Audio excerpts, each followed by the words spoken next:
Welcome to Watch This Instead for the 18th of November. It's Mustache-tember, which means it's time to grow mustaches for Dude's cornhole health. You grow a mustache, it makes men's cornholes healthy. Nobody pays attention to men cornholes. Why would you? They're disgusting. But there's nothing worse than a rotten down, falling out cornhole when you're just walking down the road and your cornhole falls off. Then what are you gonna do? How do you keep the food inside? You can't. So grow a mustache in Mustache-tember for cornhole health.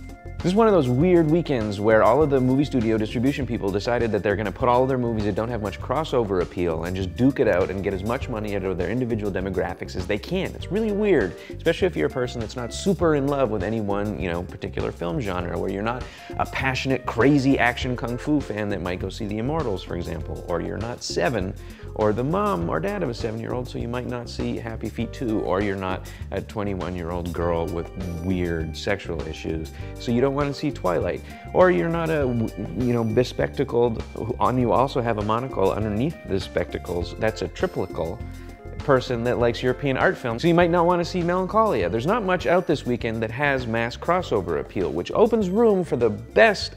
It's hard to say that because Melancholia is really good, but it's tied for the best with Melancholia film that's in theaters this weekend. It comes out today, which is Alexander Payne's The Descendents. You know Alexander Payne because he directed a movie a couple years ago that kind of came out of nowhere and got super popular because it was really well done, called Sideways, which was, again, really well acted kind of comedy drama set in an interesting location that's not the setting for many films. In that case, it was wine country in California. Alexander Payne's newest film, which interestingly was co-written by two guys that you would know from Beer Fest and as the dean in Community. Those two guys helped Alexander Payne write the script. It's set in Hawaii. It's a family drama set in Hawaii starring George Clooney, but the true star, to use a cliche, is the backdrop of Hawaii. George Clooney prefaces the film by saying, when I talk to people from the mainland, he's speaking as a person from Hawaii. When I talk to people from the mainland, they assume that, I live in paradise and everything's great. Well, fuck paradise. And that's the kind of the tone of the film. It's a really interesting look at a location that, especially as a non-American,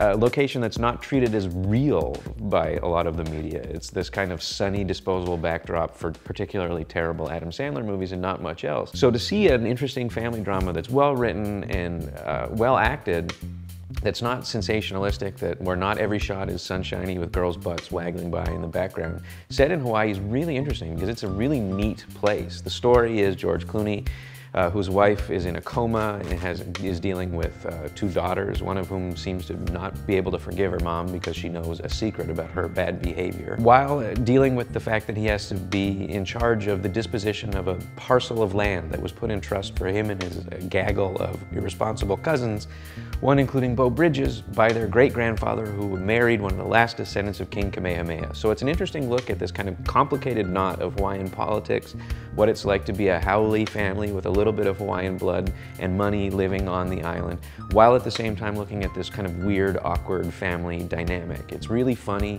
it's really well acted and really well written, but the best part about it is the Hawaiian elements. It's not like going on vacation, because you would never go to the places that they go on vacation. They go to law offices and backyard barbecues. It's like getting a look at real characters who live in a place that's completely alien, yet somehow familiar because they're American, which is really pleasant. The soundtrack is amazing. It's all Hawaiian music, which is enough to just turn on and unlock the pleasure center of your brain. And the performances in the script are really good. So you should watch The Descendants instead of all of that other stuff, unless you're any one of those weird people that would like The Immortals, Melancholia, or Twilight.